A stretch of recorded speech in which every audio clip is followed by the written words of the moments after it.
In recent days, Ukrainian forces have intensified attempts to strike Russian strategic rear areas. While constant shelling of Russian border villages by Ukrainian artillery continues, Kiev has targeted strategic facilities on the territory of the Russian Federation, including the Crimean Bridge and the Dyesnogorsk nuclear power plant.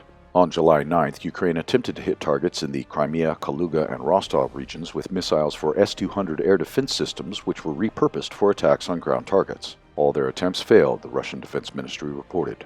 2 missiles were shot down by air defense forces, and 2 more were intercepted by electronic warfare means.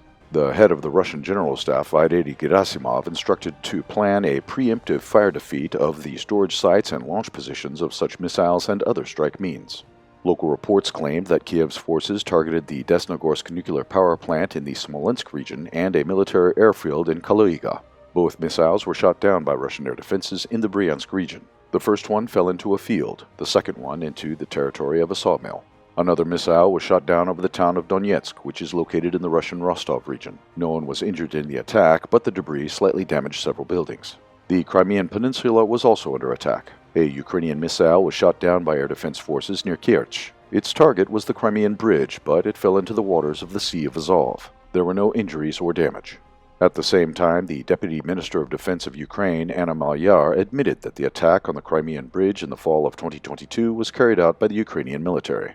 273 days since the first blow was struck on the Crimean Bridge to disrupt logistics for the Russians, she wrote in her post dedicated to 500 days after the beginning of Russian military operations in Ukraine.